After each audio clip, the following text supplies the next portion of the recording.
오늘 우리 함께 나눌 말씀의 제목은요, 함께 하시는 주님을 의식하라 라는 제목입니다. 오늘 본문의 상황을 먼저 우리가 살펴보려고 하는데요, 날이 저물 때까지 많은 양의 사역을 하신 예수님께서 제자들에게 이제 그곳을 떠나 우리가 배를 타고 저편으로 건너가자라고 말씀해 주고 계십니다. 이 말씀을 따라서 예수님과 제자들이 배에 올라타셨어요. 근데 방금 말씀드린 것처럼 배에 오르신 예수님이 많은 양의 사역을 하셨으니 당연히 피곤하셨겠죠. 그래서 38절의 말씀과 같이 예수께서는 고물에서 베개를 베고 주무시더니 라고 나온 것처럼 예수님은 배에서 주무시기 시작하셨습니다. 그런데 얼마 지나지 않아 이 배가 휘청거리기 시작하죠. 그리고 이리 쿵 저리 쿵 거리면서 배 전체가 불완전한 상태가 되어버렸습니다. 그 이유는 37절의 말씀처럼 큰 광풍을 만났기 때문입니다. 제자들은 말씀과 같이 너무나 거센 큰 광풍과 거세진 물결 때문에 불안과 두려움 속에 빠지게 되었습니다. 그리고 자신들의 생명이 위태롭다는 생각에 깊이 빠져서 그냥 덜덜덜 떨 뿐이었습니다. 이 중에서는 어부라는 직업을 가졌던 제자들도 있었지만 이 광풍이 불어닥치는 이 상황은 이 자연의 형상이니까 우리가 뭘 어떻게 할 수 있겠나 라는 생각 때문에 그냥 전전긍긍한 모습만 보이는 제자들이었다라는 것이죠. 근데 그런 제자들의 전전긍긍하는 그런 모습들을 생각하면서 제가 말씀을 준비해 보았는데요. 저는 그 제자들의 모습이 이해가 됐어요. 여러분 혹시 그 배를 타고 바다에 나가 보신 적 있으십니까?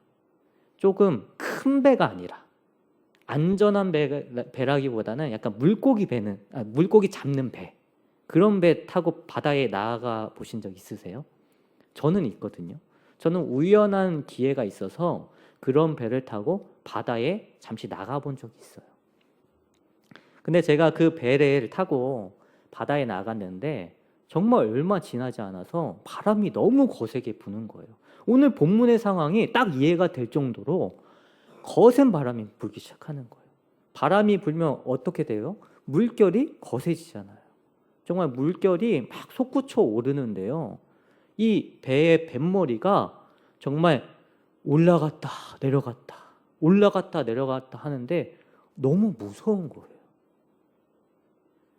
더군다나 이 뱃머리가 올라갔다가 순식간에 내려오는데 불구하고 또 다른 거센 물결이 와서 그 배를 쾅 하고 치는데요.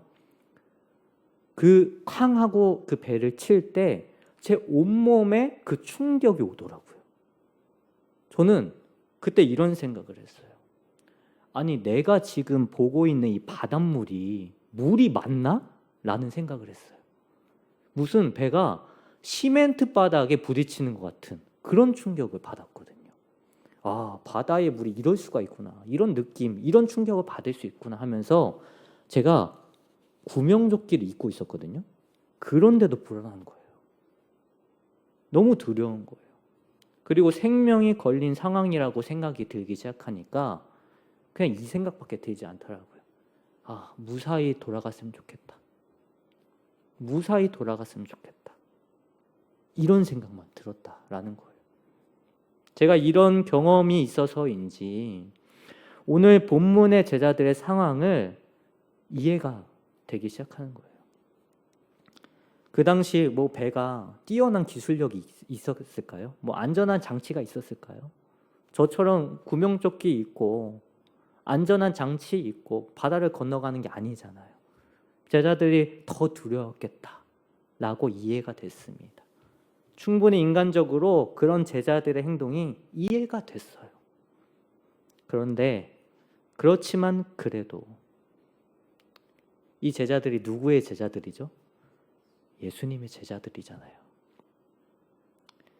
그래도 제자들의 이런 걱정스럽고 두려운 모습을 보이는 행동은 자신들과 한 배에 올라타 계신 예수님이 어떤 분이신지에 대한 의식이 없는 행동이라고 생각할 수밖에 없더라고요. 함께 배에 올라타 계신 예수님이 계신데 그 예수님은 의식하지 않고 그냥 두려워하고 있다는 거예요. 예수님께서 공생애를 시작하시면서 바로 제자들을 부르셨고 오늘 본문의 상황을 마주하기 전까지만 해도 해결 불가능할 것 같은 여러 가지 문제가 발생했을 때마다 예수님은 말씀으로, 능력으로, 명령으로 그 해결되지 않을 것 같은 모든 문제를 해결할 수 있다는 것을 보여주셨는데 그것들을 보여주시면서 예수님의 능력은 한계가 없다는 것을 항상 확인시켜 주셨는데 그럼에도 불구하고 자연의 현상이라고 생각되는 광풍을 마주한 상황에서 이 자연의 현상과는 예수님과 무슨 관계가 있을까? 이런 생각으로 예수님의 능력을 뒷전으로 생각하는 오류를 범하고 있었다라는 거예요. 어려운 상황이 오면 당연히 여러 가지 감정들이 겹쳐져서 예수님의 존재를 의식하기 어려운 연약한 상황이라고 생각은 할 수 있지만 하지만 그들은 제자로서의 지켜야 돼. 그들을 구원하실 능력을 가지신 분이 예수님이라는 사실에 대한 그런 믿음의 본분을 다 했어야 되는데 믿음의 본분을 다 하지 못했다는 거예요. 이런 상황들을 우리가 지금 나누면서 우리가 조금 이제 다르게 생각할 수 있는 부분이 있어요. 오늘 본문에서 가장 중요한 문제가 무엇일까요? 광풍일까요? 광풍이 아니라는 거예요. 오늘 본문의 상황을 보면서 이 본문의 가장 중요한 상황은 광풍이 문제가 아니라 주님의 존재를 의식하지 못하는 제자들에게 문제가 있다는 거예요. 이 제자들의 문제를 우리가 좀 이 시간에 좀 깊이 생각해 보았으면 좋겠는데 이 제자들의 문제를 생각해 보면서 근데 우리가 먼저 또 한 가지 더 생각해 볼 것이 있다면 이건 것 같아요. 이 제자들의 문제를 오늘날 우리들에게도 이 제자들의 문제가 오늘날 우리들에게도 자주 나타나지 않는가 라는 생각을 오늘 이 시간 우리가 함께 나눠 봤으면 좋겠어요. 여러분 새해가 시작됐잖아요. 그죠? 새해가 시작된 지 한 달도 되지 않았습니다. 그런데 이 한 달도 되지 않은 시간을 보내고 있는데 새해가 시작될 때 우리의 마음은 어땠습니까? 우리 26년도는 정말 믿음으로 주님과 동행하면서 좀 든든히 살아갔으면 좋겠다. 우리가 정말 우리에게 능력 베풀어 주시는 우리를 날마다 도우시는 그분과 동행하면서 든든히 살아가 보자. 우리가 또 그런 믿음 보이면서 하나님이 보시기에 주님이 보시기에 잘했다 칭찬받을 만큼 믿음 지키며 살아가 보자. 이런 결단도 있지 않으셨습니까? 그러나 벌써 어떤 영혼들은 자신들에게 여러 가지 막 감정들이 뒤섞여서 이미 고통스러워하는 영혼들도 있더라고요. 새해가 시작된 지 한 달도 되지 않았는데 벌써 힘들어하고 지쳐하고 문제가 생겼다고 두려워하고 불안해하는 영혼들이 있다라는 거예요. 만약 우리가 그런 모습들을 벌써 보였다거나 또 그런 모습들을 보일 것 같은 예상이 되는 부분들이 자꾸 올라오고 생각이 든다면 이건 우리에게 어떤 문제가 있는 거예요? 우리 역시도 주님이 우리에게 어떤 존재이신지에 대해 우리가 그냥 지적인 부분에서만 알고 주님이 나의 능력이 되어주신다는 그런 믿음의 행동이 활성화되지 않은 그런 상태로 그냥 머물고 있다는 거예요. 주님을 의식하지 못하는 상태로 이 새해를 시작하고 있었다라는 것이죠. 베드로전서 5장 7절 말씀에 보면 이렇게 나와 있거든요. 너희 염려를 다 주께 맡기라. 이는 그가 너희를 돌보심이라 라고 말씀해 주고 계세요. 다 맡기라는 주님의 말씀과는 반대로 우리는 문제가 있을 때마다 어떻게 해요? 정신없이 그냥 어떻게 해야 돼? 무엇을 해야 돼? 잠잠하지 못하고 그냥 분주하게 문제 해결에만 집중할 때가 많다라는 거예요. 베드로전서 5장 9절에 이어서 하나님은 또 우리에게 이렇게 얘기해 주고 계세요. 너희 믿음을 굳건하게 하여 라고 분명히 말씀하고 계세요. 이렇게 말씀해 주시는데 이미 믿음이 성난 물결에 흔들릴 대로 흔들려서 허우적거리는 모습만 보이지 않나. 우리는 우리의 모습을 점검해 봐야 된다라는 거예요. 우리가 그런 상태에 혹시 빠져 있지 않나. 우리의 새해 결단과는 다르게 반대로 우리가 살아가고 있지 않는가. 우리가 너무 주님을 의식하지 않고 너무 두려움 속에서 불안 속에서 지쳐하고 고통스러워하지 않는가. 주님은 우리에게 늘 기쁨과 즐거움을 선물로 주고 싶은 그런 주님이신데 그냥 우리 생각대로 주님 의식하지 않고 주님을 찾지 않고 우리 멋대로 그렇게 살면서 그냥 우리가 물결에 흔들리는 것처럼 허우적거리지 않나. 한번 우리는 되돌아봐야 된다라는 것입니다. 혹시라도 내가 그런 상태에 있다라고 한다면 우리는 다시 어떤 의식을 가지고 어떤 믿음의 상태를 보여야 하는가. 오늘 이거를 더 깊이 살펴보려고 하는데요. 오늘 본문 말씀 4장 39절 말씀에 예수님께서 명령하시는 말씀이 나와 있는데 우리 함께 39절 말씀을 한번 읽어보도록 하겠습니다. 다 같이 읽겠습니다. 예수께서 깨어 바람을 꾸짖으시며 바다더러 이르시되 잠잠하라 고요하라 하시니 바람이 그치고 아주 잔잔하여 지더라. 아멘. 예수님께서 바람을 꾸짖으시고 바다더러 잠잠하라 명령을 하셨어요. 여러분, 명령을 하셨다는 것은 무엇이죠? 그 바람과 바다의 주인이 누구시라는 거예요? 주님이시라는 거예요.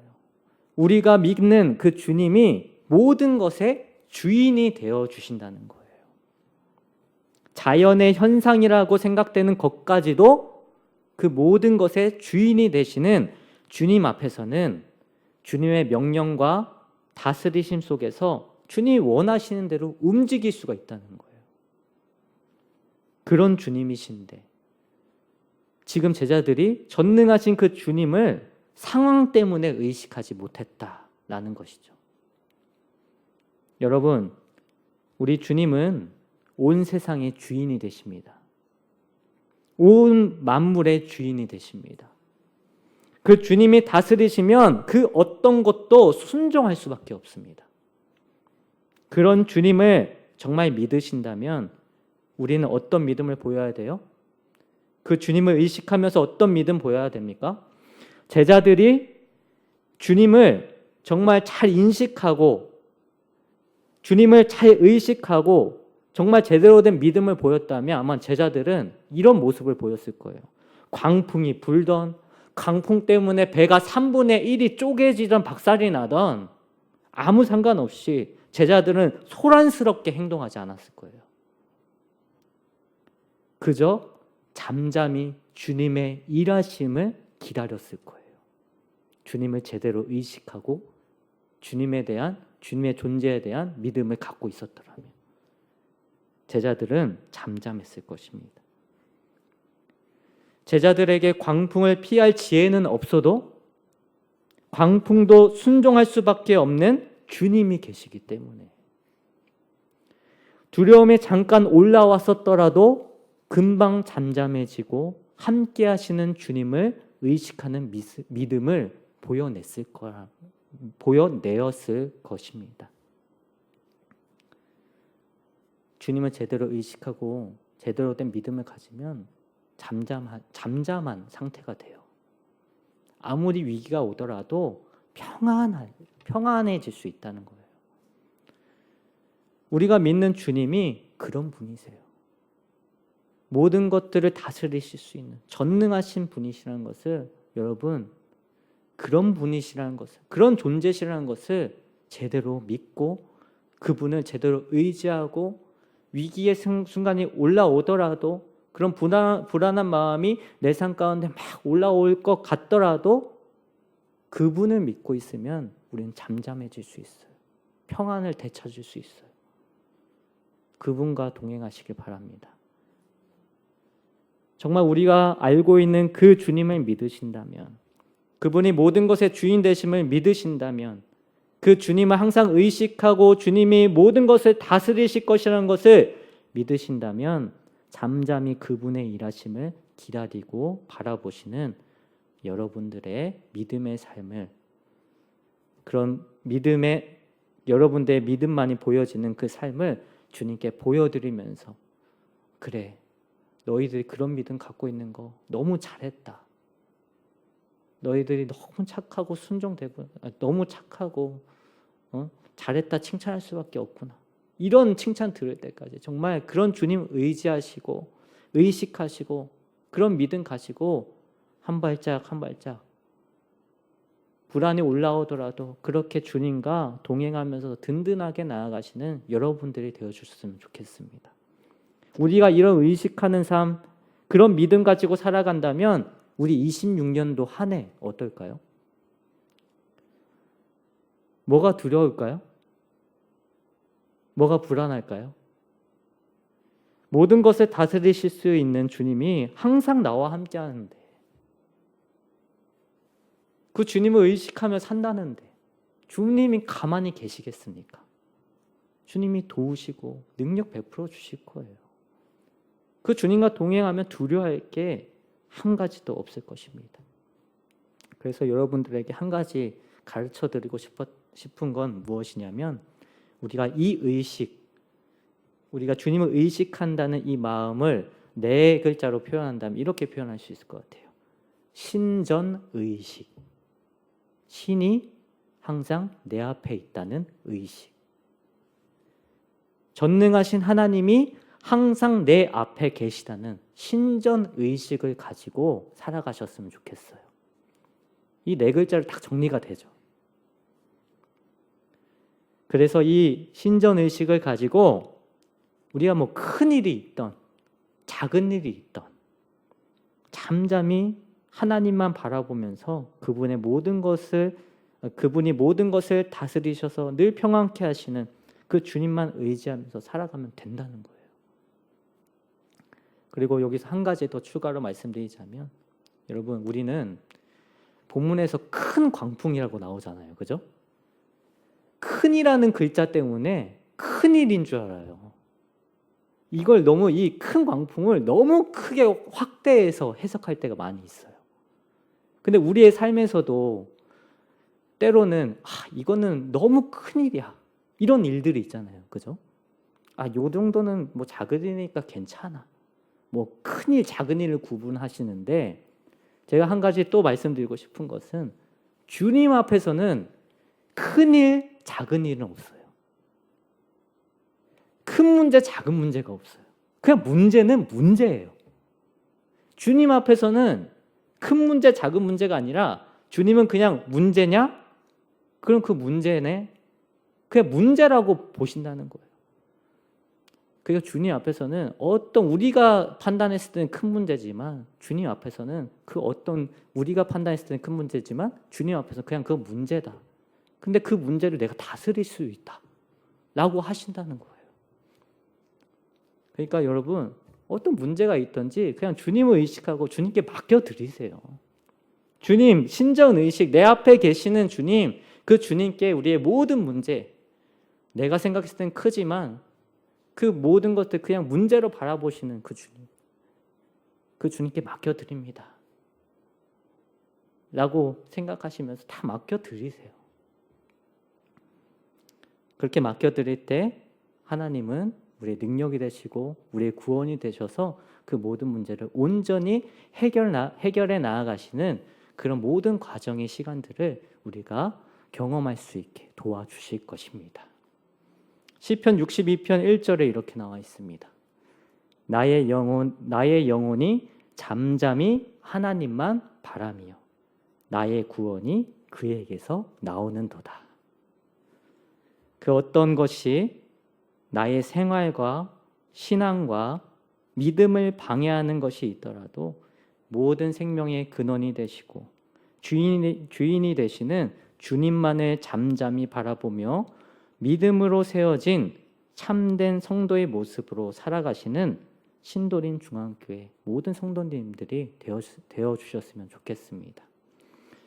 그래서 정말 주님을 의식하고 믿음의 실천적 모습을 보여내면서 정말 늘 온몸과 온 마음으로 믿음을 실천할 수 있는 그런 믿음의 활성화가 된 상태로 살아가시면서 주님과 늘 든든히 살아가셨으면 좋겠어요. 그럼 매일의 삶이 즐겁고 기쁘고 감사가 넘치게 될 줄 믿습니다. 그리고 우리가 어려운 상황, 위기라는 상황이 결국에는 이 위기가 어떻게 될까요? 하나님께 영광이 될 거예요. 하나님의 이름을 높여드리는 일로 바뀌게 될 것입니다. 하나님께 그렇게 영광이 되는 일로 맡겨드리면서 나한테 위기가 온 것 같지만 어려운 일이 온 것 같지만 이것을 하나님이 바꿔주셔서 오히려 하나님께 영광이 되는 일로 바꿔주실 주님, 그 주님께 다 맡겨드립니다 라고 나아가시는 우리 모든 성도님들 되어주시길 간절히 축원합니다.